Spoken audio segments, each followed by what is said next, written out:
Ian Masters is a BBC-trained broadcast journalist who's covered national security affairs for over 25 years on public radio.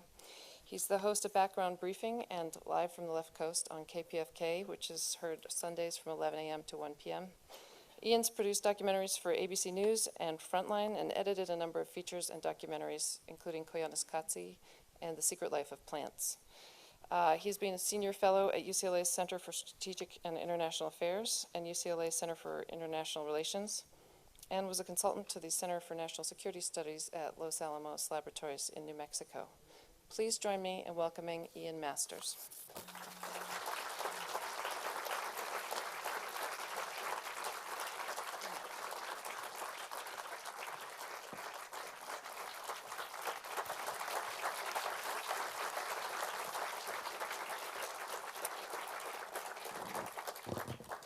Thank you, Claudia.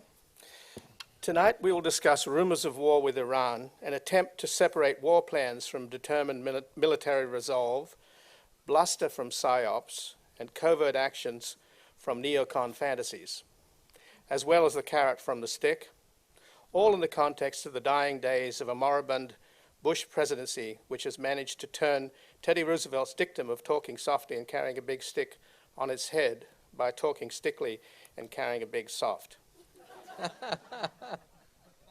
As our economy crashes into the void of Wall Street's dark markets, with $62 trillion of credit default swaps hidden from daylight and tethered to God knows what, while we wait for other shoes to drop and a possible cascading of further collapses, we might have to consider that we won't have the luxury of discussing our foreign policy in the future, if indeed we have one. A foreign policy, that is. It's beginning to look like the empire has bankrupted the republic, and there'll be no more bringing it on and smoking them out dead or alive, because the lone superpower will not be able to stand tall in the saddle on Chinese credit for much longer. We'll hear from both of our guests for about 15 minutes each, then we'll have a discussion on stage, and then we'll open up for Q&A with you, the audience. I'm hoping tonight we can get a sense of what our options are in Iran, not that we are exploring the obvious one, diplomacy, and perhaps Dr. Parsi can tell us what exactly is going on in Iran with their apparent determination to enrich uranium, which means sometime soon they'll cross a red line that Israel has drawn to use nuclear weapons if necessary to prevent Iran from making nuclear weapons and wiping them off the map. Why should we care?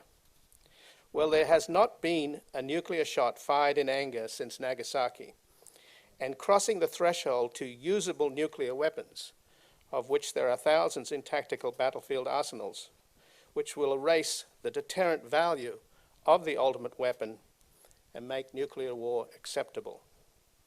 Furthermore, unless there is a nuclear-free zone imposed in the Middle East, which is highly unlikely, nuclear weapons will proliferate in the region, with Saudi Arabia buying some from Pakistan, if they haven't already, not to mention a fire sale of Pakistan's nukes, if and when that all but failed state falls apart. Who runs Iran? What are the chances of reform from within as opposed to regime change from without? Although I can't imagine anyone inside Iran wants to be liberated by us if Operation Iraqi Freedom is the model. Indeed, I expect the mullahs wake up every morning and thank the great Satan for removing Saddam on one side and the Taliban on the other. So much for Bush's strategic vision. But as bad as Bush is in terms of foreign policy, indications are that McCain will be worse and President Palin off the charts. We know this because of what just happened in Georgia, a little wag-the-dog war the neocons ginned up to help McCain that has hurt America as much, if not more, than Iraq. John McCain's national security advisor, Randy Scheuneman, the go-to guy in Washington for the infamous conman, embezzler, and double agent Ahmed Chalabi, is also a paid lobbyist for the Georgian government. Scheuneman convinced his client, Georgia's President Misha Saakashvili, that to get things done in Washington, you only deal with the vice president and the neocons. Forget Department of Defense, CIA, and state. So while Condi Rice was on a vacation with a do not disturb sign on her door, and Bush was patting the backsides of beach volleyball players in Beijing, they goaded little Georgia into attacking big Russia using the Olympics as a cover. McCain's man in Tbilisi, like Chalabi, is a fraud and a fool, and he walked into Putin's sucker punch. The Georgians were routed, and their Israeli-trained special forces bolted as an unstable Saakashvili was issuing impetuous orders over an open cell phone. Later, facing humiliation, he put a gun to his head only to be saved by a bodyguard. The significance of this reckless fiasco concerns BP's oil pipeline through Georgia, one of the few hedges against our total dependence on Middle East oil that has become increasingly vulnerable and expensive since Bush blundered into Iraq. Now Putin, whose graduate thesis at the St. Petersburg Mining Institute was on how the Soviet Union could exercise leverage over the West by controlling oil and gas pipelines from the Caspian, effectively controls the spigot on that alternative to Middle East oil. Furthermore, Israel, who was arming and training the Georgian military, Georgia's Minister of Defense and Minister of Territorial Integrity are both Israeli citizens, now finds itself unable to secretly use the Georgian air bases it was preparing for an attack on Iran. Whatever you think about the wisdom of bombing Iran, and no senior military or intelligence officer thinks it's a good idea, the neocons have blown their own plans, continuing their reckless utopian tradition of strategic blindness and breathtaking tactical incompetence. In conclusion, Iran and Russia are the winners, and they're likely to get closer. Putin recently called up Shimon Peres and threatened to sell arms to Syria and Iran if Israel didn't stop arming Georgia. However, I understand Russia is secretly arming Iran through Moldova and its no man's land, Transnistria, which I'm sure Mr. Baer will talk about. So let's begin with Robert Baer, who spent 20 years running agents from inside CIA's Director of Operations from 1976 to 1997, working against Hezbollah, Al-Qaeda, and other terrorist organizations.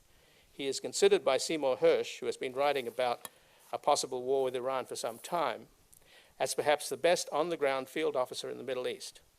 Robert Baer is the author of 2 New York Times bestsellers, Sleeping with the Devil, How Washington Sold Our Soul for Saudi Crude, and See No Evil, which was the basis of the film Syriana, which earned George Clooney an Oscar for his portrayal of Mr. Baer. Robert Baer writes regularly for Time.com and has contributed to Vanity Fair, The Wall Street Journal, and The Washington Post. He is considered one of the world's foremost authorities on the Middle East. His new book, just out and available later in the museum bookstore upstairs for signing, is The Devil We Know, Dealing with the New Iranian Superpower. Ladies and gentlemen, Robert Baer.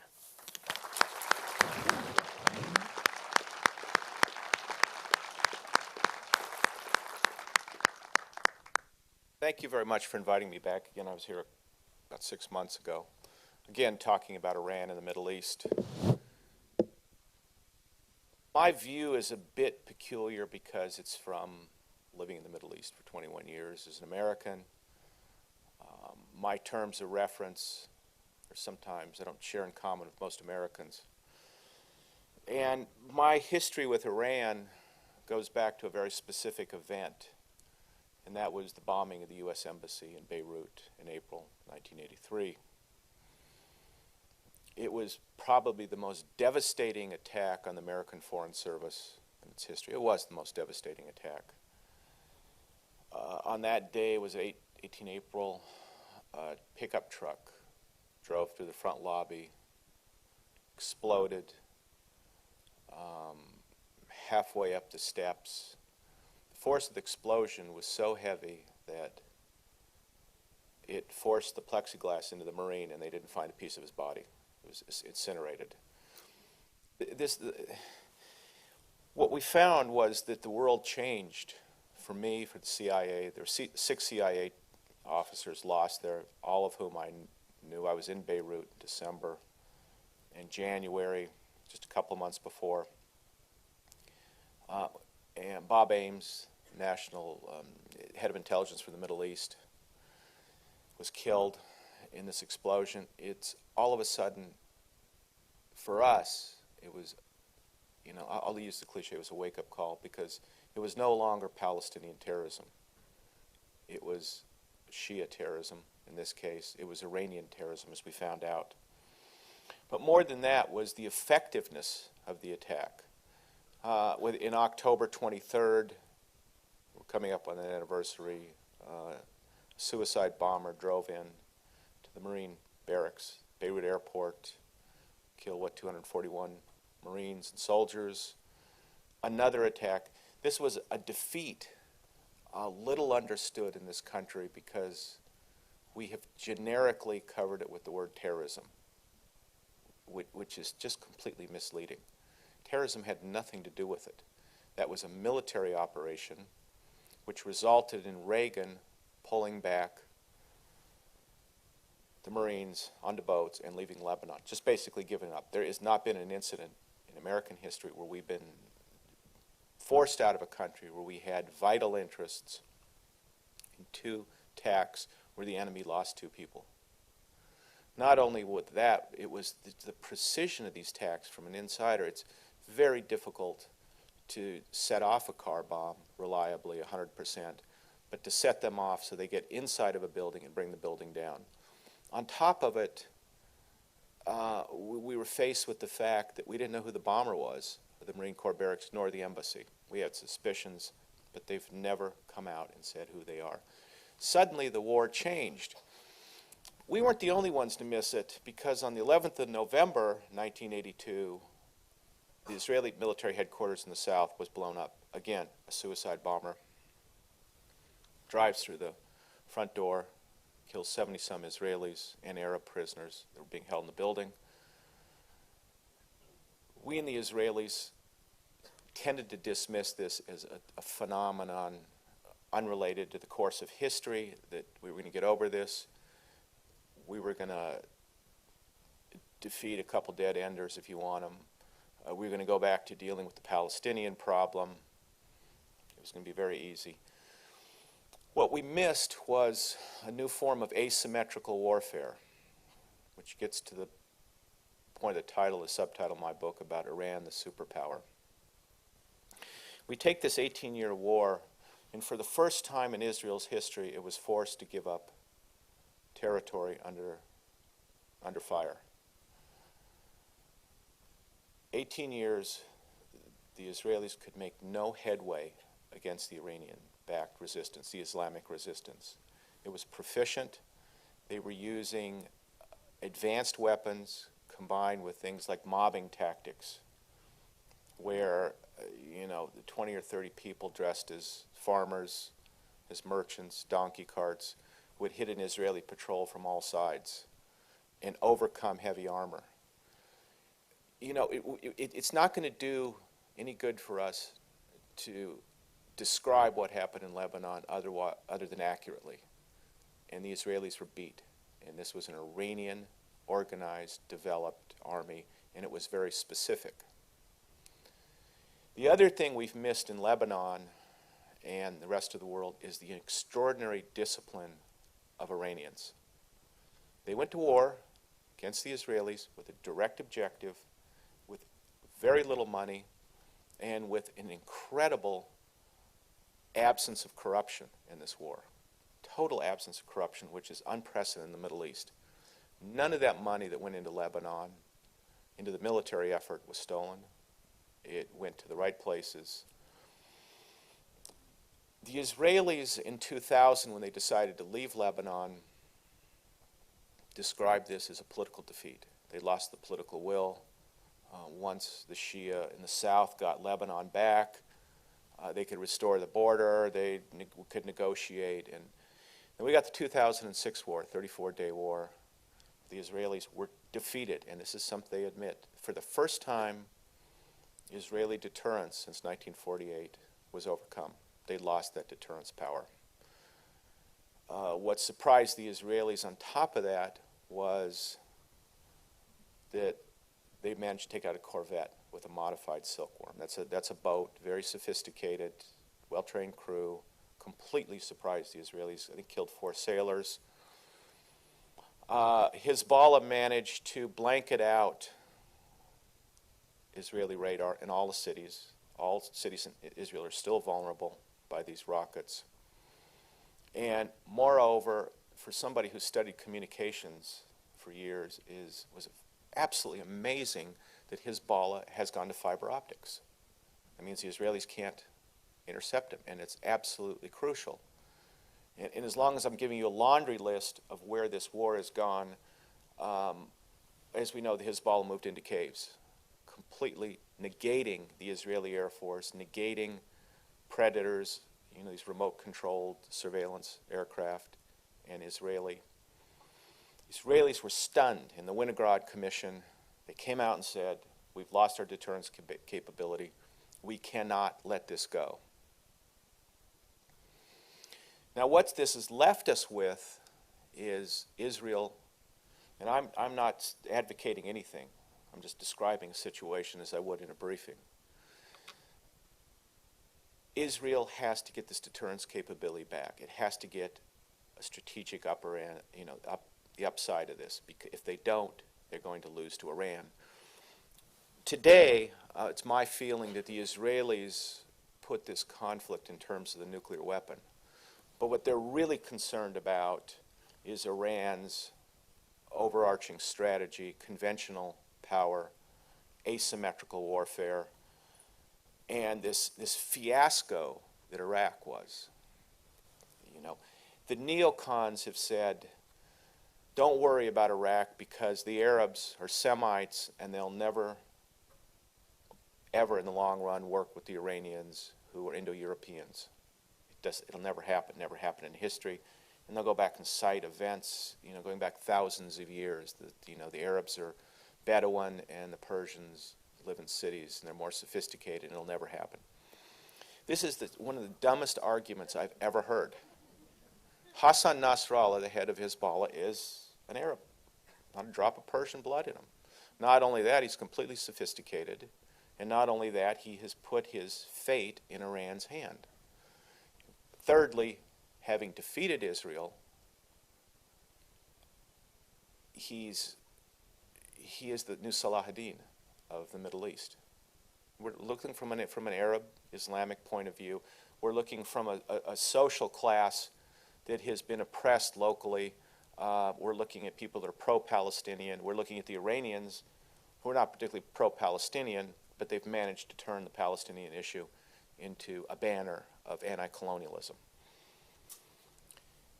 Which leaves us the United States, and we're heading toward a dilemma here because if we take this attack on the Corvette in 2006, can you imagine what these Silkworm missiles, which these batteries are buried along the Persian Gulf?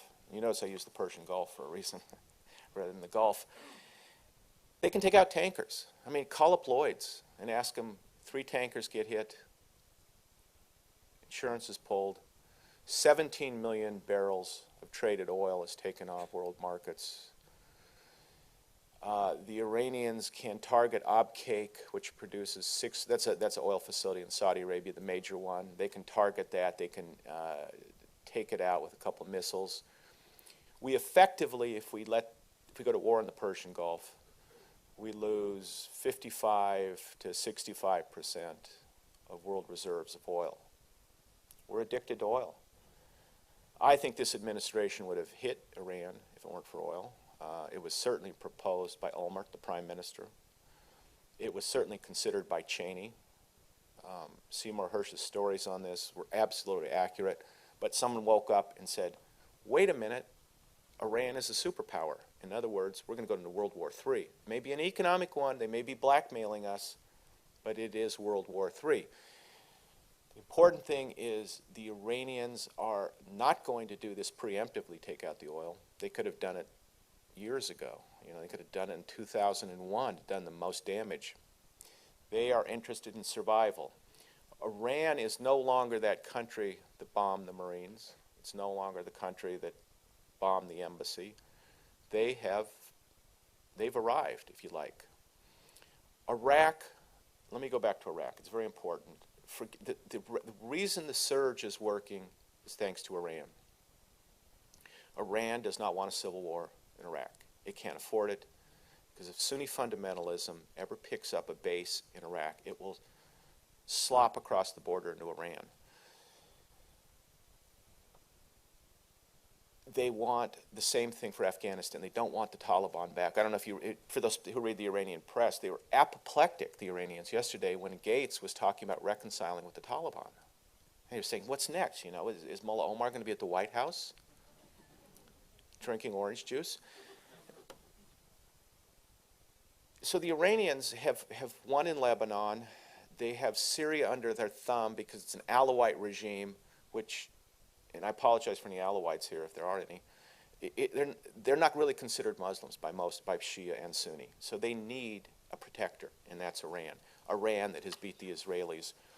And you add Iraq, who needs the Iranians to keep the peace, to keep Muqtada Sadr from killing Sistani and so forth. They need Iran to bring the same discipline that they brought to Hezbollah. And Iran has made it known to the Iraqis that this is going to be a benign alliance. You're not going to see Iranian troops in Iraq. You're not going to see them coming across the border. You're going to see a relationship I liken to the United States and Canada, where they do not want Iraq being set up for a hostile base. They don't want the United States out today. They don't want the United States to leave like we did in Vietnam. They want them out in a couple of years and slowly. Which brings me to the point. I mean, Iran in control of the Persian Gulf, not occupation, but Iran in control of the Persian Gulf makes them a superpower. The big question is, and this is not a firm prediction, if you're in Israel and these dominoes start to fall, and these aren't dominoes like Southeast Asia, communist dominoes, these are true dominoes that include the Palestinians and the rest of it, put yourself in the position of the Israelis. Do they turn the table over, or do they let Iran become strategically and for the long term predominant? I used to work for the CIA. I do pessimism. They'll probably attack, take out the nuclear facilities, knock Iran down, try to get their deterrence factor back. Thank you for that good news.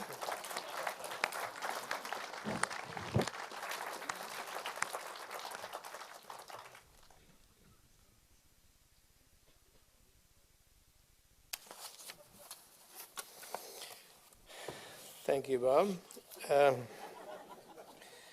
Dr. Trita Parsi is the author of Treacherous Alliance, The Secret Dealings of Iran, Israel, and the United States, which will be available later in the museum bookstore for signing. It was the 2008 Silver Medal recipient of the Council on Foreign Relations Arthur Ross Book Award.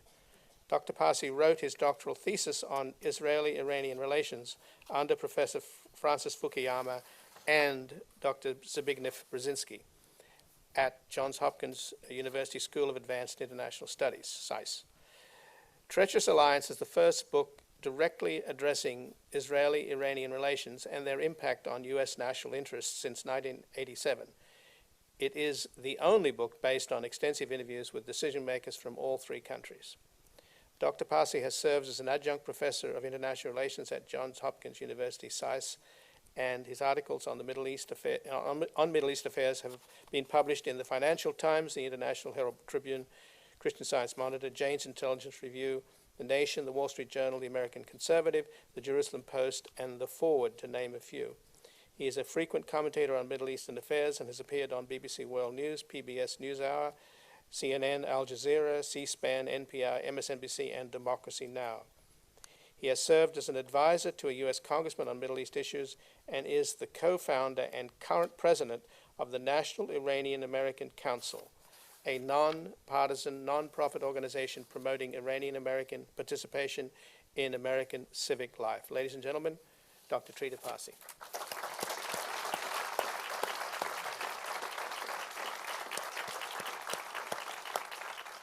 Thank you. Thank you. It's a great pleasure being here. It's particularly fun because I'm usually the pessimist in the room, and Bob, you beat me to it. I mean, I can't top you on that one. I'm going to present a slightly different perspective. I actually tended to agree quite a lot with what Bob was saying, but I think towards the end we may differ a little bit. I wrote the book on Iran and Israel because it was really interesting studying that subject to see that the conflict that exists between Iran and Israel, and I think was very accurately described by Bob as well, is truly a strategic one. It is about who is running the show in the Middle East. Now, both countries, both the Iranians and the Israelis, have seen it as being in their interest to portray this issue as an ideological battle. To portray this from the Israeli perspective as the battle of one Western democracy, the sole Western democracy in the region against a tyrannical, fanatical Islamic theocracy. And from the Iranian perspective, they have been fighting the Israelis off and on because of their own power ambitions, but they are describing their struggle as an Islamic struggle. They're describing it as if it is for the honor of the Palestinians and the Palestinian cause, because they know very well that if they were describing it for exactly what it is, Iranian nationalism and Iranian ambitions, that has absolutely no appeal in a larger Muslim world, in which Iran is the only Iranian state and the rest of the states are Arab. But in order to be able to make that cause attractive to the Arabs and to the Muslim states, then you have to describe it in a completely different manner. So in that strange way, both the Iranians and the Israelis both have a common interest in describing this as an ideological battle, whereas in reality it is actually purely strategic. However, when it comes to whether there is still a risk of a war between these two countries or between the United States and Iran, I perhaps would have a conflicting prediction. I would say that in the short term, there actually is a reduction of that risk. And the reason for this is that there is a shift, not only here in the United States, but I think we are starting to see a little bit of a shift in Israel as well. Let me go back in history a little bit. Since the end of the Cold War, when Iran and Israel were thrown into a strategic rivalry in the Middle East, the Israelis have been extremely active in seeking Iran's isolation and containment. They had been lobbying Washington not to talk to Iran, not to pursue any diplomacy, to impose sanctions, and on every front confront Iranian influence. As a parenthesis, it's kind of interesting because only a couple of years earlier, in spite of the Islamic Republic and in spite of the fact that Khomeini was still alive, the Iranians and the Israelis actually worked close together on a lot of different issues because they shared common threats. But after 1991 to 93, that all changed. The Israeli Plan A, essentially, has been to sound the alarm bells, to speak very highly and aggressively about the Iranian threat with the hope of achieving two things. On the one hand, prevent any dialogue or diplomacy between Iran and the United States out of a fear that if the US and the Iranians were to talk to each other, they would reach an agreement in which the United States, in essence, would accept that Iran is a major power in the region. And the deal would come at Israel's strategic interest. It would be good for the US, very good for Iran, but not so good for the Israelis. Secondly, emphasize Iran's threat to the region or to the civilization, as sometimes it sounded, in order to make sure that the American military option is always on the table. When the Israelis have been talking about their military option, the primary purpose has been not to exercise their military option, which actually isn't a very good one, but rather to make sure that the American military option is still on the table. It's actually been almost a threat against the United States. That if the US doesn't act militarily against Iran, then Israel will, and Israel will not be able to do a very good job, and a mess will fall into America's lap. So as a result, it's actually better if the US does it itself from the very beginning. That has been the argument up until about 6 months ago. Admiral Mullen went to Israel.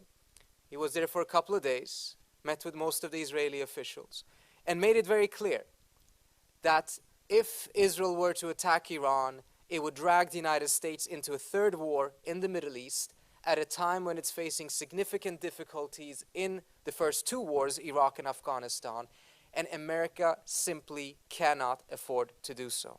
When coming back to the United States and being asked by American journalists about the Israeli military option, his answer was, America cannot afford a third front. It would put too much strain on our troops, he said. It was a very clear signal, both to the Israelis and to the American public, that if there would be a third war, it would be a war started by the Israelis against America's wishes. The Israelis got the message. They knew that there would be a new president who would be inheriting, if the Israelis attacked, not only a disaster in Iraq, but also an even larger disaster in Iran. And it would set off Israeli-American relations in a very, very negative direction. Beyond that, the Israelis never really had much of an attractive military option to begin with. Even in the best case scenario, from their perspective, if they were to attack Iran's military facilities, some of them which they probably cannot fully reach, most of them which they cannot take out with one attack, they would have to come back. But let's say in the best case scenario from their perspective, they actually did manage to destroy those facilities. The problem is that the knowledge about nuclear enrichment does not sit in those buildings. It sits in approximately 6,000 Iranian scientists. If you want to destroy Iran's ability to enrich uranium, you have to kill those 6,000 scientists. Otherwise, the only thing you're doing in the best case scenario is that you're delaying the program a couple of years maximum. And I've had many conversations with Israelis about this, playing out all the different scenarios.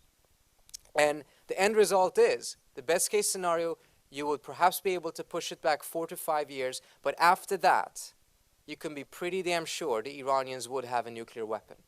Because even though right now there doesn't seem to be any convincing evidence that there is a weaponization program that is currently in place, after an attack, that weaponization program most likely will be put into place very quickly. And then the Iranians will move towards a nuclear weapon. The Israeli response is, yes, but during those 4 years, you would actually be able to have a regime change in Iran. That's a syndrome that I've seen in the military planning, in which we are very, very optimistic about the repercussions of military action, and then very skeptical about the repercussions of diplomacy. To expect that after an attack, chances of a regime change would increase flies completely in the face of our experience and our historical evidence of what happens in these countries when they are under attack. Essentially, that leaves Israel with very few options. And if the United States is not in a position to be able to take on Iran militarily because of the other difficulties faced in Iraq, then Israel essentially has lost its plan A, the idea of speaking loudly, sounding the alarm bells. And now I think we're seeing the first small signs of a very careful shift towards a plan B. A plan B that would essentially would be to align yourself with the future American policy on Iran, which the Israelis predict likely will be diplomacy, and then make sure that your interests are represented within that diplomacy to the extent possible. We've seen how Olmert, in an interview 2 weeks ago, on his way out of office, gave some very, very surprising comments about Israel's security policy as a whole. Amongst other things, he mentioned that he does not believe that Israel will be able to achieve peace in the region with its Arab neighbors unless it gives up most, if not all, Palestinian land. You don't hear Israeli prime ministers say things of this nature. On Iran, he completely dismissed the idea that Israel would take military action if the US doesn't, by saying we have to find our sense of proportions. Israel does not have the proportions to take on Iran. His exact words was that whatever we can do with the Palestinians, the Syrians, and the Lebanese, we cannot do to the Iranians. Israel had essentially, because of its emphasis on Plan A, painted itself in a corner, in which he had created the expectations that if the US doesn't attack, Israel would have to attack. Coming to the realization that America is not about to attack, Israel has to now walk away. And in my personal view, it's actually a very good development. I believe that Israel's security vis-a-vis Iran is best achieved through a US-Iran diplomacy. The expectation that the United States and Iran would make friends without having a demand that Iran has to change its posture on Israel, I think is highly unrealistic. In fact, the Iranians seem to have realized that they cannot improve their relationship with the US unless they also changed their position and their posture towards the Israeli state. One piece of supporting evidence of that theory is the proposal that the Iranians sent to the United States in 2003, May of that year. About 2 weeks after Baghdad fell, the Iranians sent a comprehensive negotiation proposal to the White House, offering broad-based negotiations. If those negotiations had been pursued within their context, the Iranians would have agreed to end all support to Hamas and Islamic Jihad and pressure them to cease using violence against Israel. Open up the nuclear file for full transparency. Support the United States in stabilizing Iraq and making sure that the government there would not be a sectarian one. Disarm Hezbollah and turning it into a mere political organization. Cooperate against all terrorist organizations, above all Al-Qaeda. And perhaps most surprisingly, sign on to the Beirut Declaration, the Saudi peace plan, the idea that the entire Arab world would recognize Israel in return for an Israeli recognition of a Palestinian state. This proposal came into the United States, to the White House, May 2003. I was in Congress at the time. It got no response. In fact, the White House's response was to reprimand the Swiss ambassador who delivered the proposal in the first place. The Swiss ambassador to Tehran has been tasked by the US government to be the official go-between between the US and the Iranians. Whenever they send official communications to each other, they go through the Swiss. The Swiss ambassador got reprimanded for having delivered the proposal in the first place. And it seems like the reason for that was that at the time there was a debate in the White House in which the neoconservatives were arguing that whatever the United States could achieve by negotiating with Iran, it could achieve even more by simply removing the government there. This is back in the days when regime change was a very fancy and favorable word in Washington vocabulary. Now, I think this is important, going back to what I mentioned earlier on about this not being an ideological battle, because it shows that there are ways of resolving this strategically, precisely because it is a strategic battle.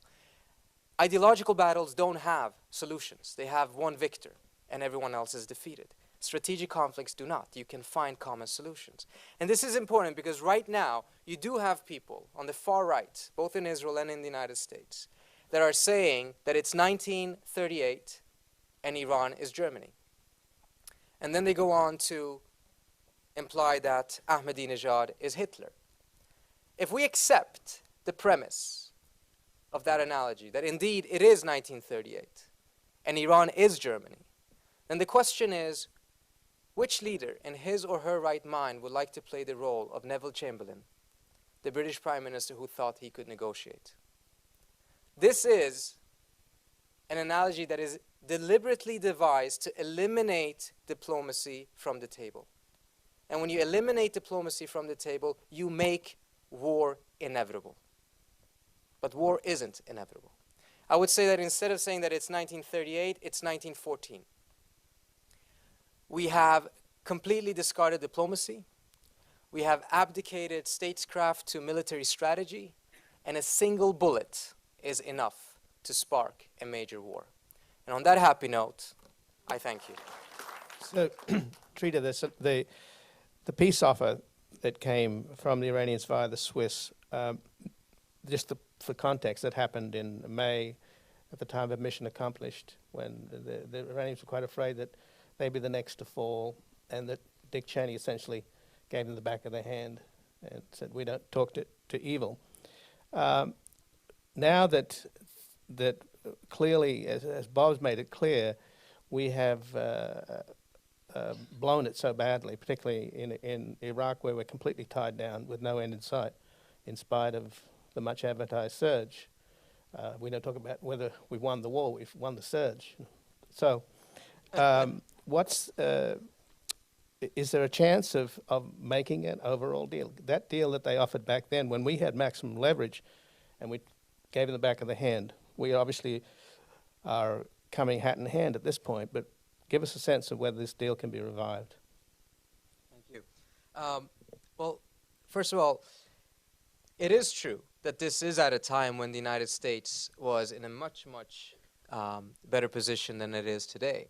And the Iranians certainly were extremely worried. They had seen not only the United States take over Afghanistan, but in 3 short weeks, Iraq was defeated, a task that the Iranians had failed to achieve in 8 long years. So certainly, there was a lot of fear. But I would be hesitant to draw the conclusion that it is only because of fear that the Iranians gave the proposal. They also asked for a lot of things in return.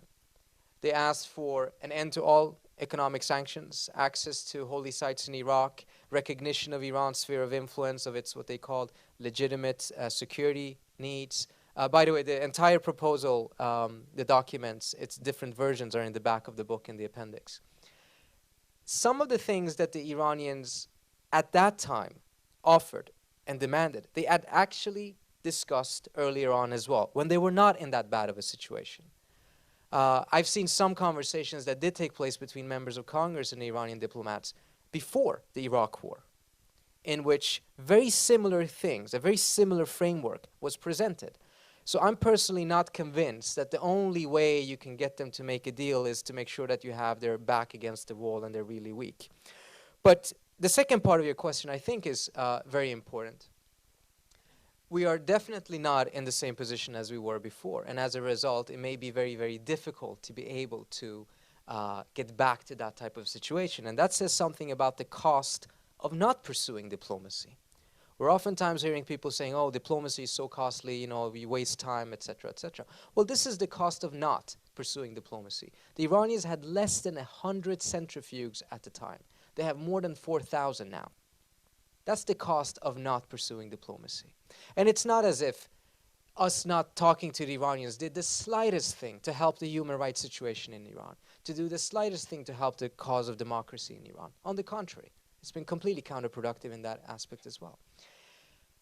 I would probably differ a little bit with Bob, though, in the sense that I don't view Iran as being that superpower. I think Iran has tremendous amount of spoiler power.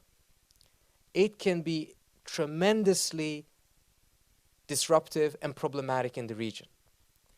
But I don't see Iran being in a position, economically or militarily, to take on the position of a hegemon or a superpower that would be in control.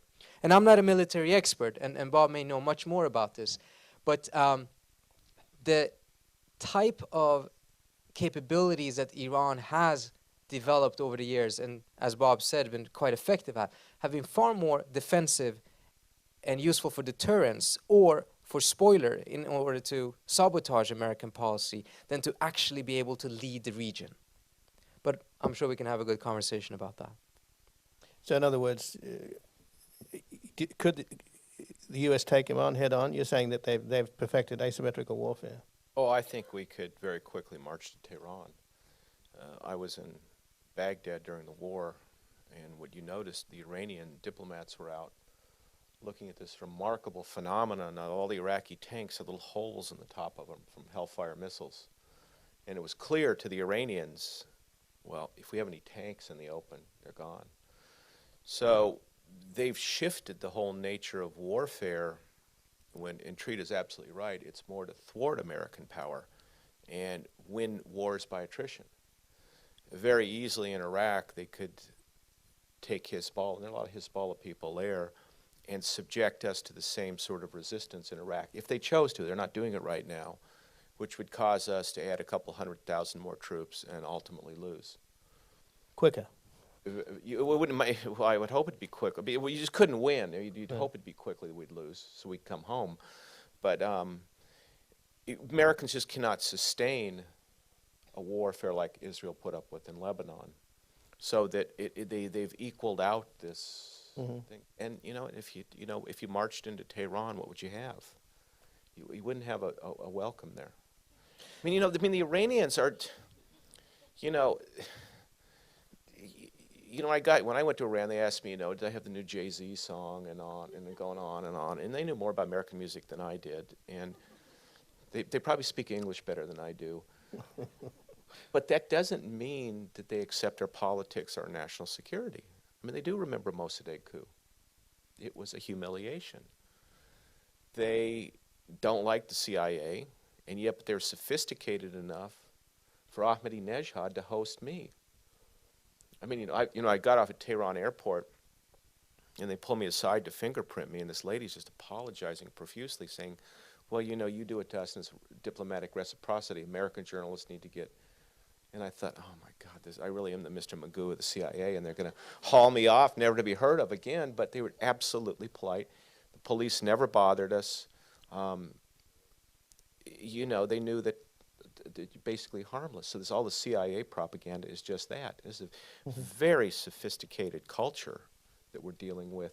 And also, they only have a couple wars to deal with. And we are thinking about Georgia and Venezuela and the rest of it. And, Washington has the attention span of a gnat, So Iran doesn't. And this is how they can equalize the power. So when you say, as you do in your new book, that the Iranians both want to humble us and work with us, you detect a schizophrenia there. No, not at all. I mean, they said, look, we can put 1 million soldiers in uniform very quickly. Saudi Arabia doesn't have an army. Kuwait doesn't have one. Qatar's the size of a large hotel. Why are you paying any attention to the Arabs? And the Pakistanis, I mean, I just adopted a child in Pakistan, so I spent the last 6 months there, are going under. And the Iranians are saying very logically, give us our due, because we are the guys you want to ally with. But we're not going to be, imposed in preconditions or talked down to or put on the axis of evil. Or if you want to bring up old history, talk about shooting down the Airbus. I mean, they have an argument for everything on and then going back to Mossadegh. We can go on the morality of this conflict forever and about terrorism. And they will look at Lebanon, and they've now come out, and the ambassador at the time to Syria has acknowledged that Iran was behind the Islamic Jihad. And what they're saying, they're defining this not as terrorism, but as a military conflict, and they happen to use martyrs and the rest of it. So we're really missing on the language. And Trita's absolutely right, this whole ideology about Israel. What I would like to see is somebody smart in Israel go secretly to Tehran, make the outlines of an agreement, and present it to Obama or McCain or whoever gets in, and say it's a done deal, just like Oslo. I mean, that's the good news. That's the best thing that could happen. Because the Israelis, you're right, the treaty, they cannot do anything with Iran. Iran's ever going to be there forever. And they will not forget even a precision bombing of their nuclear facilities. They'll never forget it. So what was happening there last week in Tehran with Khatami hosting a bunch of Kofi Annan and Mary Robinson, and you get the feeling that maybe Ahmadinejad has embarrassed them too much, and they want to tack back a little bit towards the West.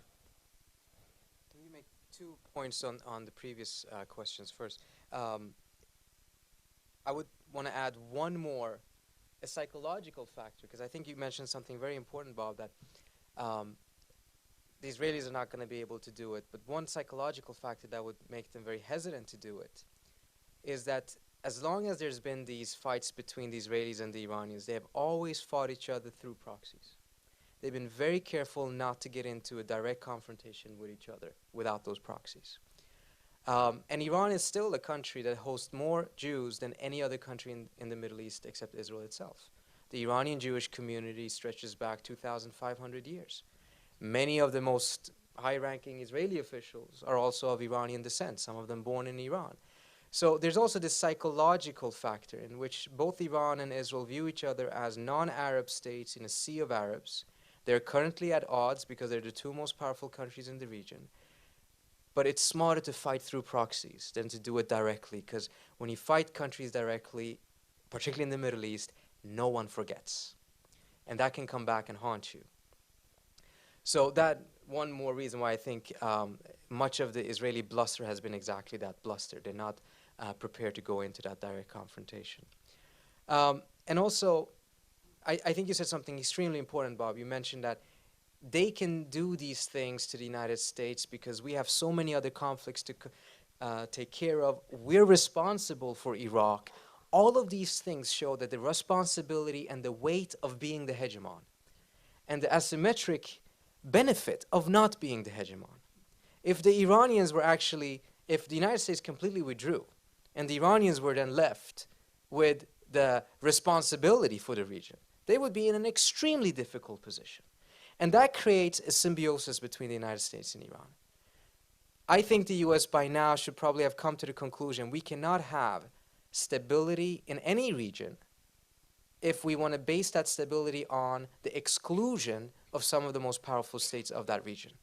It just doesn't work. Whether we like those countries or not, it just does not work. And in Iran, it certainly has not worked. It's one of the most powerful countries in the region. We have tried to create an order there based on their exclusion, and it has failed miserably. It could only work as long as we pumped money and blood into it, and it's not worth it. It cannot stand on its own legs. But the Iranians also have to come to the conclusion that whether they like it or not, whether we have a financial crisis or not, the United States is the sole superpower of the world. You should be very careful about wishing that power away, because you're not powerful enough to take on the responsibilities that it's currently shouldering. Now, as to your question on Khatami, it seems like everyone in Iran are gearing up for what's probably going to be a very interesting election. I don't want to necessarily call it a democratic election. There's a tremendous amount of flaws with the system over there, very undemocratic elements there. But within the small circle of people that are permitted to participate and run and stand for a public election, there is very intense competition. And right now, the rumors are in Tehran that if McCain wins, then Iran's supreme leader, Ayatollah Ali Khamenei, is going to continue to give support to Ahmadinejad and try to make sure that he wins re-election in June of next year. Because the Iranian conclusion is when you have a, how shall we put it, somewhat less than stable person in the White House, then you want to have someone less than stable to be your face as well, to show a very tough face. You guys are not taping this, I hope, right? If Obama wins, however, then the Iranians would probably commit a major mistake if there was an overture by the Obama administration and they committed the same mistake Bush did when he rejected any offer. And there must be a recognition by now, I believe, in Tehran, at least in some of the higher circles there, that Ahmadinejad is a political obstacle to any political understanding between the two countries because of the rhetoric that he's used, etc. And if Obama wins, there's going to probably be a lot of pressure, both from other conservatives as well as the reformists, for Khamenei to essentially not play a role in the elections, as he did last time, in which he heavily supported Ahmadinejad and was probably responsible for making sure that he won. So it's going to be terribly, terribly interesting, and it essentially means that when you all go and vote, and I hope you all will go and vote, the entire fate of this planet rests on your shoulders. So, Bob, since you've been up against the IRGC and they killed your boss and killed all your colleagues, and I mean, to what extent, obviously, Ahmadinejad comes out of that group. Are they really the power behind the scene? Or, I mean, we hear that they're all different power centers. There's a very opaque budgetary situation there. It's hard to figure out who's in charge, except nominally the supreme leader. Well, the IRGC is, I mean, you know, when I went to the embassy 2 years ago and knocked on the door, and the IRGC still occupies it. The American embassy in in American Tehran. embassy in Tehran, and I said, could I come in and look around? And they said, go away. And I said, but I'm an American taxpayer. they didn't even get I didn't even get a smile at all, and they just slammed the gate closed. That didn't work. Anyhow, but they do coordinate with Khamenei, the supreme leader. I mean, they are not an undisciplined group. They are an arm of the state of Iran. They are very disciplined. They're very capable. They have the ability, you know, again, go back to this 2006 war. They had the ability to grab Americans in Beirut, but the order came down saying, we don't care what side the Americans take on this conflict in Lebanon. Do not touch an American, and no one did. Now, don't ever ask, the various Sunni groups to do that. I mean, they're just, the Sunnis are the anarchists. If you if you can, exaggerate it. So they have a parallel nuclear program, which we don't know about. It's impossible to get into. And they're extraordinarily sophisticated in staying off cell phones. You wouldn't find anybody from the Pasdaran on a cell phone. You wouldn't see, every once in a while, these guys come out to the west. There's a guy, he lives in Los Angeles, in fact, that I think it was Rezai's son or one of them, that just said incredible things. Everybody ignored him, but he was absolutely right. But it's not something we should worry about as a rogue organization that's going to start a war, because they could have done it in the Gulf a long time ago. But on the other hand, if we do take out their communication system, they will be able to act independently to retaliate very quickly. I mean, you can take out the leadership, you can knock their communications off the air, and they can retaliate in the Gulf. So, just in terms of the idea of less theocracy, more democracy, is that a pipe dream? In Iran or in the U.S.? Touche. You have to be specific. Well, I guess with the President Palin, you would have an incipient theocracy. I have to admit, you'd have a pretty know nothing kind of theocracy. But let's assume that that doesn't happen.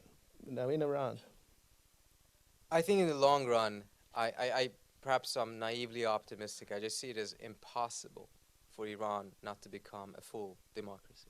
I just don't see it being feasible. Now, it doesn't mean that everything is necessarily going in the right direction at all. In fact, I would say that the Iranian government is tremendously, tremendously unpopular for many reasons. We may think it's solely because of the lack of social freedoms and veiling the women, etc., but it's because of how the society there is now. Drug abuse is huge, corruption, economic mismanagement. They're seeing how many of their Arab neighbors to the south are making tremendous economic progress, etc. These things are obviously causing the people there to be extremely negative towards their own government. The conclusion that, unfortunately, I think we often draw here I'm not in Washington now, but usually in Washington, is that precisely because of this undeniable unpopularity of the government, that means that the country is ripe for revolution. I don't see any evidence for that, and part of the reason for that is that the Iranian people already did a revolution 30 years ago. It didn't end up exactly as they had hoped for. Let's just put it that way. Because when you do revolutions, you know who you are revolting against. You have a far less of an idea who you are revolting for.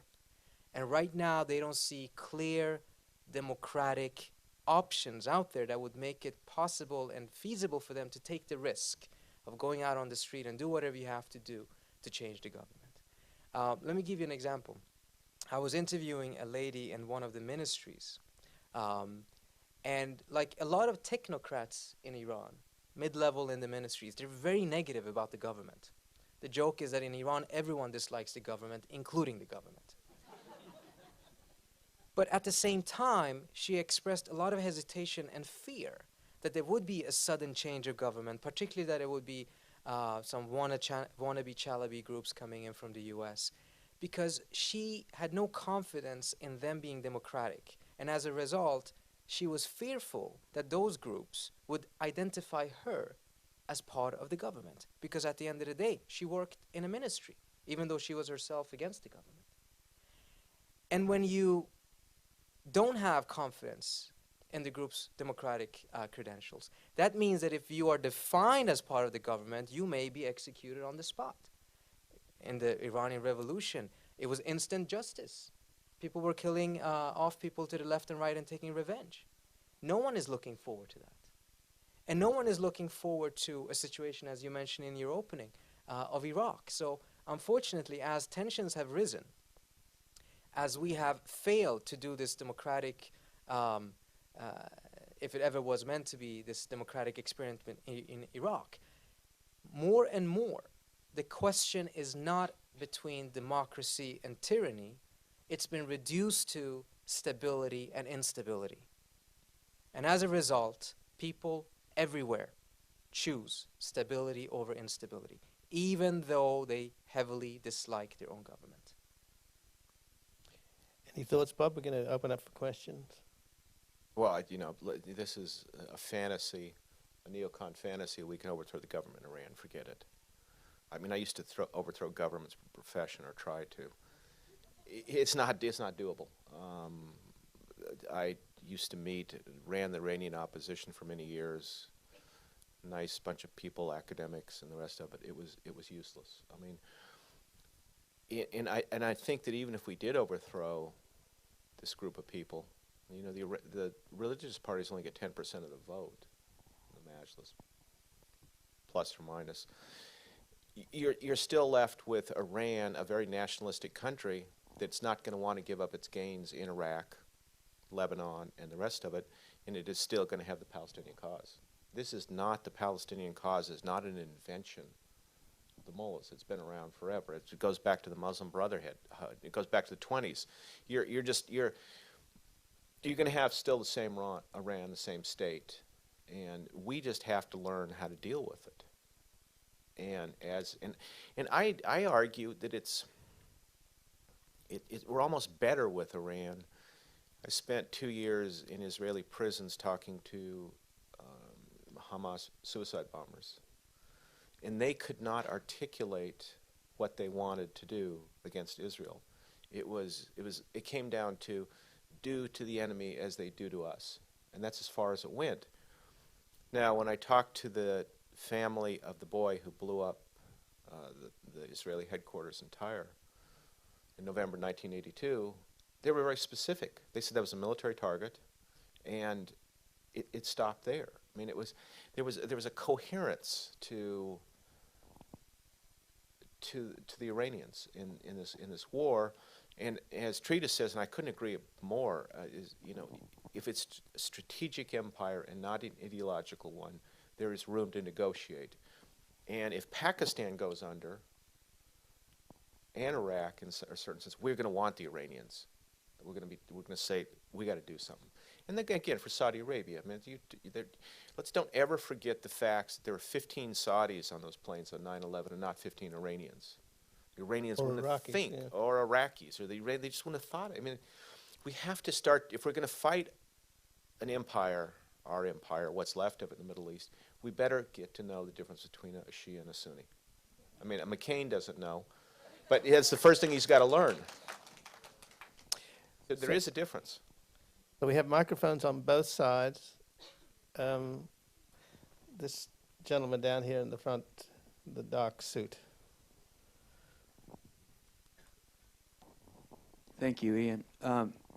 My question is to both speakers. Assuming that there was a capacity for militarily decimating Iran and then marching in and, begging the Iranians begging for mercy, executing a regime change.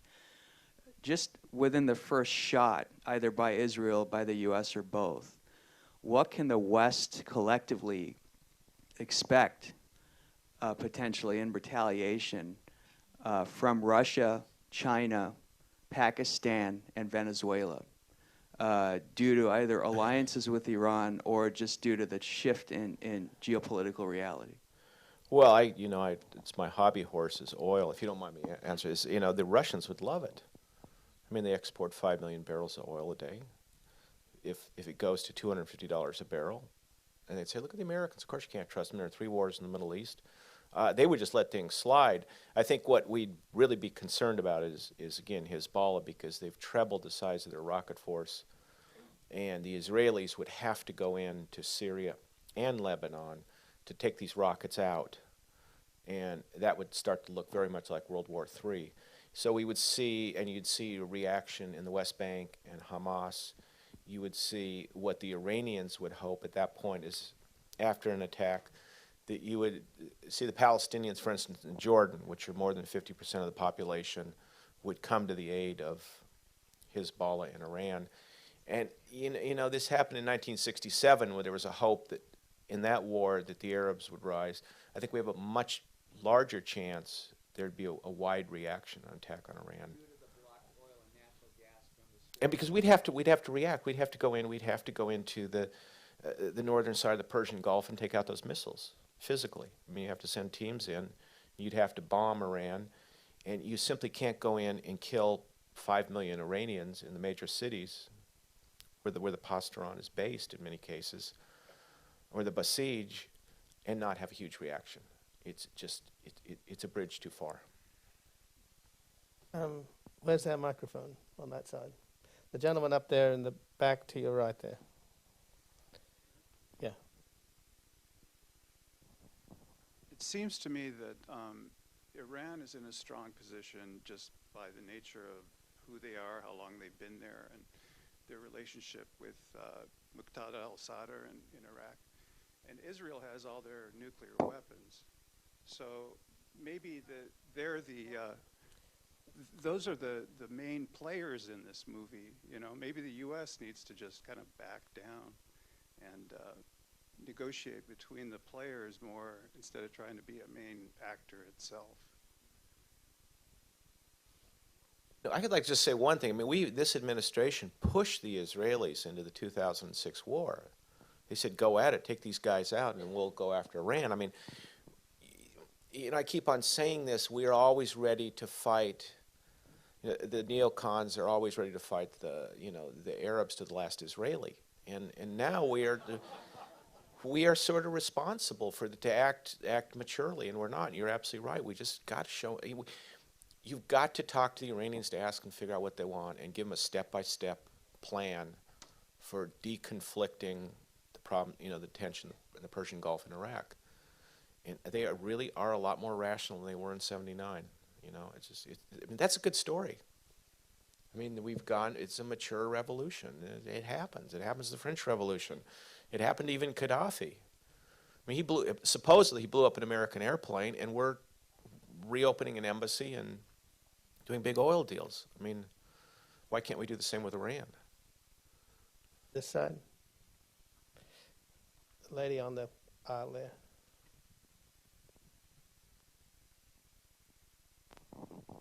Considering the Sunni-Shia divide, would there be any Sunni objections to U.S.-Iranian diplomacy continuing forward? Yes. Would it be mass suicide? What you have in the region is not just the Israelis who have been concerned what the implications of a U.S.-Iran diplomacy would be. It's also the other powerful countries, particularly Saudi Arabia. We've created a very artificial situation in which a giant in the region is not permitted to come into the room and does not have a seat at the table. And some countries have grown accustomed to that, and they think it's a permanent, sustainable situation. It's not. But it means that once the giant comes in and takes a seat at the table, everyone else's seat is going to become a little bit smaller. And this is a problem for them. And I think it's an even greater problem for them. We are fueling the sense of danger that they're seeing in this by us not coordinating things with our allies. There's a fear in these countries that the U.S. will just rush in and make a peace deal with the Iranians, and Iran will be the new ally in the region, and they will forget about everyone else. And they're left with that impression because we're not coordinating. We're not asking them what their thoughts are. We're not doing any alliance management in the way that we should be doing. One Arab official joked about it and told me, he said that Iran and the United States are like two big elephants, and the Arabs are the grass. Whether the elephants make war or make love, the grass still gets crushed. That's their perspective. On the one hand, they're fearful of war because war would be bad for them as well, but they're perhaps even more fearful of diplomacy. We need to resolve that. So going back to the earlier question, I don't think us just leaving and discarding our involvement from the Middle East is actually a solution. It will create a major vacuum. It will only create more problems. We've seen what the decline of American power does. It opens up opportunities for conflicts that otherwise have been put under the lid. Georgia is one example. Same thing would happen in the Middle East. Rather than looking at our mistakes and thinking, hell with it, let's just leave, we actually have to take responsibility and pursue good policies there and show some leadership, but make sure that we're not the hegemon in the sense that we're calling all the shots and it's just our way or the highway. That's not going to work. That's going to backfire, and it so far obviously has. At the back there. I can understand why the Iranian government wants to be involved in the Israeli-Palestinian struggle and in Lebanon because it's a way to extend their influence. But how much do the Iranian people care? They're not Arabs. They don't speak Arabic. They're a long way away from the region. They've got their own economic problems. Is it a factor for the people or just the government? We could both answer. I think there's a sense of fairness in the Middle East because you have to look at Israel as, for most, on a very popular level, is looked at as an extension of the United States. It's not looked as an independent country. I mean, everybody's been to Israel and will know the Israelis look like thin Americans.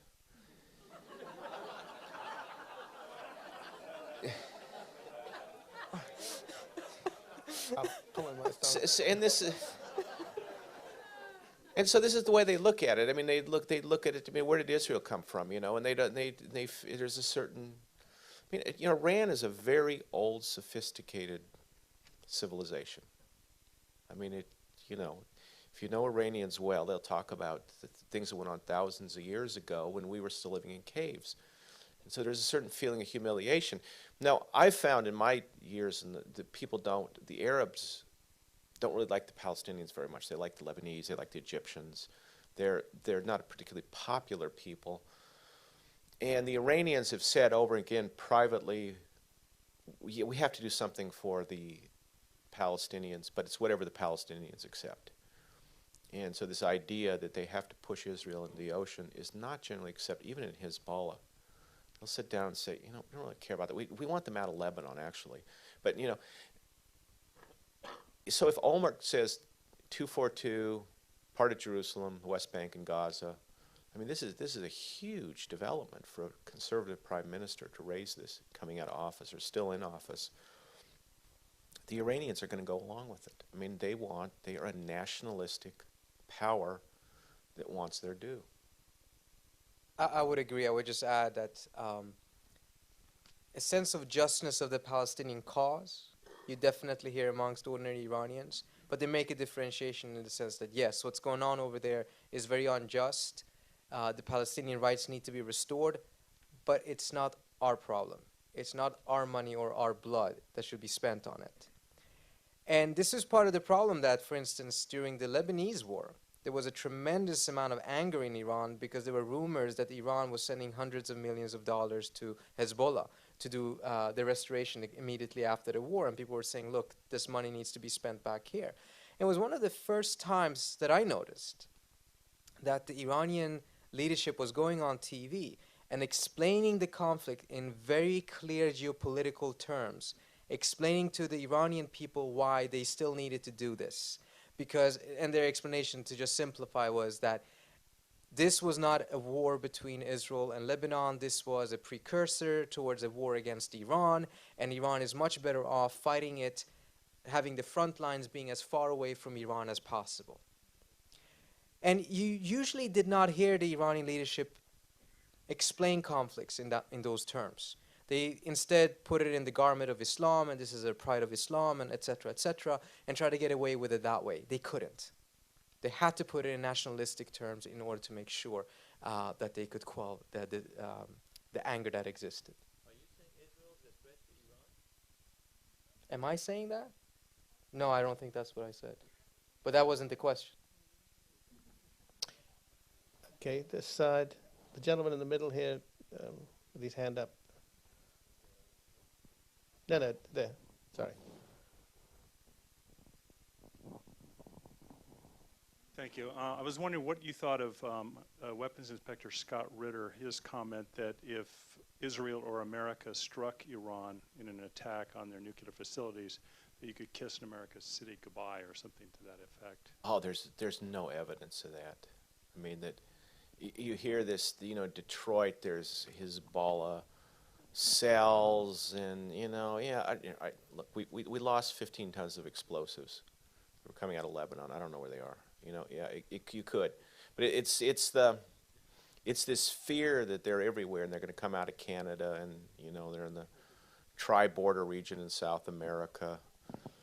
They've gone beyond this. They really have. they feel that they can take us on in the Middle East, and they really don't need it. And this guy Mugnia, this is my nemesis all these years. I so badly wanted an interview with him. Won't get it. The guy was killed in Damascus. He was in retirement. He was training Palestinians.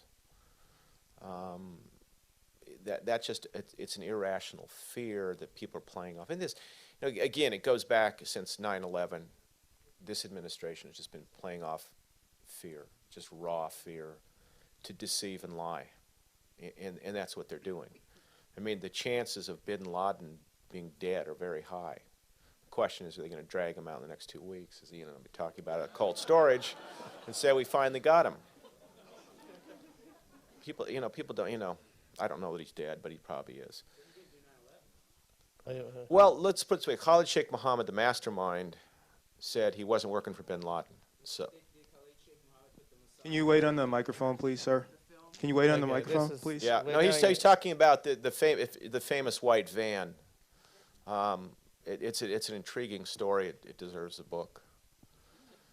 Okay, the gentleman behind you there.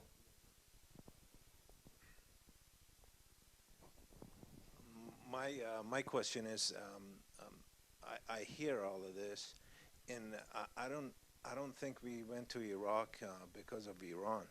I think it was the result of 9/11 and Osama bin Laden, Al Qaeda, and how do they fit into the equation?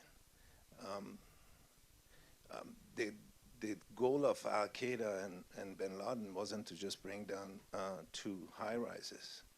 It was the economic ramification, and I think if you look at it like that, I think he won that one. We are in the economic situation that we are at right now. It was we pumped liquidity in the markets after 9/11, and everybody bought houses and went shopping. Yeah, I mean, people laugh about bin Laden being a CIA agent. I'm beginning to wonder, bringing down his own country. It was just. It was so bizarre going into Iraq, and I've said this over and over again. I used to run Iraqi operations. We had no information about Saddam's weapons of mass destruction going into that war.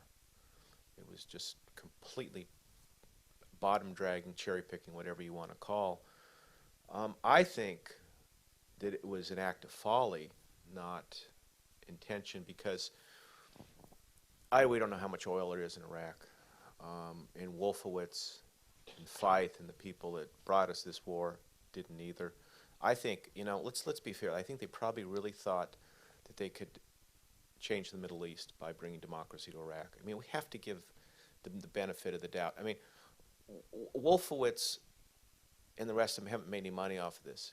If they'd been running hedge funds and made fortunes off of this, I'd say there's the evidence. But the problem is in Washington, and Trita know this, you're in a bubble. We're in a bubble. We've got 2 big oceans between us and the rest of the world, and people do not understand the Middle East because, I don't know, Trita, they don't understand why. You spend more time there than I do now. I don't understand why they don't understand it. It is, we had a conversation about this earlier on. It is, in my view, rather scary to see that if you have children, you want to make sure that they grow up and they have safe jobs with great job security, make them political analysts in Washington. Because however wrong they are, they're never going to lose their jobs. The people who brought us this war, the analysts that were cheerleading it, are still in their positions. And they'll be in an Obama administration as much as a McCain administration. We'll see. So on this side, the gentleman waving his fingers there. Yeah. I wanted to ask Mr. Baer a question. When you were here 6 months ago, Wayne White made the point that there would, in all probability, by October, be a Sunni insurrection, and I believe you concurred with that. Can you tell us what went wrong, at least with Wayne White's estimation? I think, with Iraq, we are always on the edge of another civil war. The Sunni, what was clear was the Sunni joined the awakening, the tribal groups, before the surge started.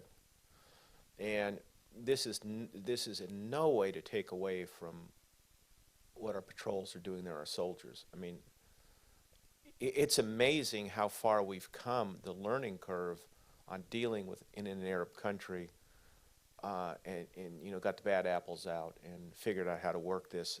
But it's mainly that the Sunni are terrified that we are going to leave. Baghdad is now close to 70% Shia. The Sunni are still not coming back. What they're afraid of is if they continue to host al-Qaeda, we get up and leave it to Iran and the Shia, which is their worst nightmare. Now, the Baquba and Diyala and the rest of them, the provinces, are still not, contained. But more than that, you've seen a phenomenon among Sunnis. Extremism, it's like Christian extremism. It pops up in history. It popped up with 9/11. People are shocked, furious. Even the people are anti-American, and you see the communities turning against it. I mean, what's gone on in Saudi Arabia since those first few explosions? None. Al-Qaeda is, for all intents and purposes, gone away as an armed movement in Saudi Arabia. They get disgusted with the violence. The Iraqis got disgusted with it. But the point is, for the United States, we can't pull our troops out and this government would remain in place. It would fall immediately. These guys are making, Maliki and the rest of them are making as much money as they can selling oil concessions. And this president, the ambassador, Ryan Crocker, has said, we can't leave because it all falls apart the moment we do. My question is, do we stay in Iraq for the next 50 years? At how many trillions and trillions of dollars can we afford this empire? And I don't think so. I mean, can't afford it. This gentleman here, down here in the second row on the right.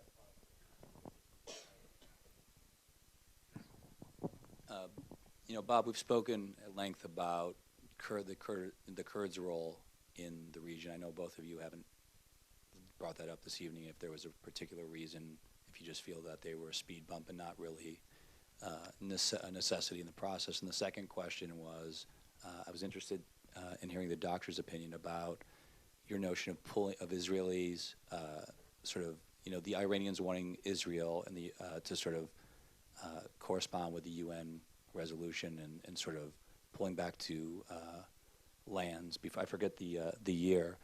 Do you feel that that's do you feel that's a realistic possibility, or do you feel does the doctor feel that's something that Israel will not comply with? 242, 1967. Go ahead. I was quoting Olmert in an interview that he gave recently, in which he was very critical of the Israeli security doctrine. And one can speculate and say that it's because he's very frustrated because he's forced out of office. But it was a lengthy interview in which there was a common thread through everything that he was saying. And he essentially was saying that, to simplify, that Israel has had a very difficult experience. Israel from the outset thought that once in a position of great strength, the Arabs would essentially be forced to make peace with it. Israel is, even though it suffered a major blow, it's still in a significant position of strength, probably stronger in the last couple of years than it's ever been vis-a-vis the Arabs. In 1991, the Arabs lost their superpower, and suddenly there wasn't any real military conventional threat to Israel. There was an asymmetric threat, but not a military. There was no Arab army that could invade. Yet, the conclusion has been that Israel has failed to translate that position of overwhelming power into a peace. And his conclusion, if one is to believe by word exactly what he was saying, is that it simply won't happen until most, if not all, those are his words, Palestinian territory is returned. I don't know if that will be achieved, but I do tend to agree with him that I don't see peace being possible unless that is done. Well, with so much at stake, it seems so picayune. I don't get it. I mean, what is the reason why you can't make that deal? Because there's only a handful of nutcases living in the West Bank. I mean, I wouldn't make it that simple, Ian. You have a very powerful settlement movement in Israel. They're not in a majority. but by God, are they dedicated to their cause and in a very intense manner. It's been probably easier for them to get support from outside of Israel than it has been for the larger majority of Israelis that are more willing to go back to the Green Line. Their cause is not becoming a major fundraising cause in the U.S., for instance.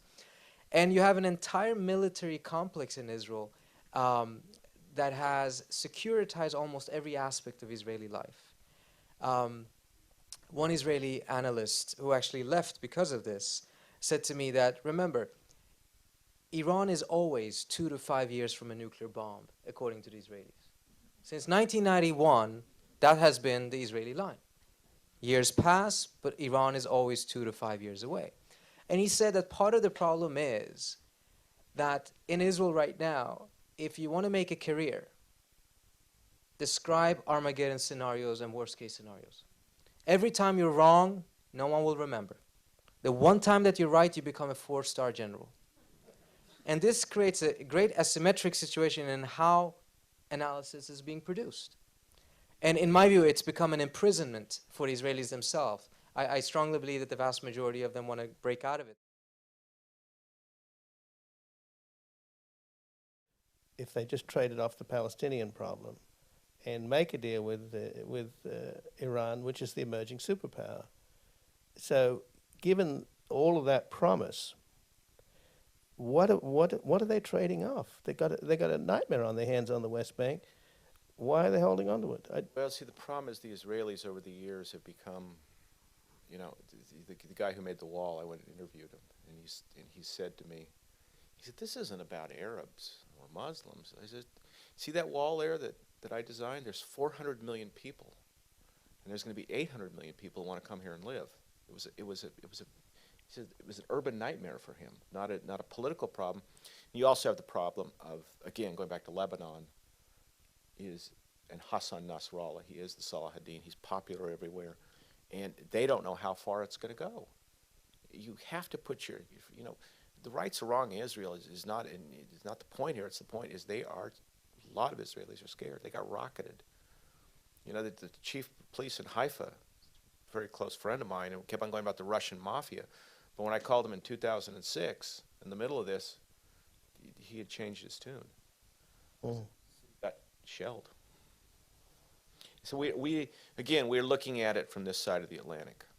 They are really worried about their future, and they are casting around for ways to hold on. Gentleman right here next to you, Claudia. How would the rest of the Middle East respond to either a McCain administration or an Obama administration?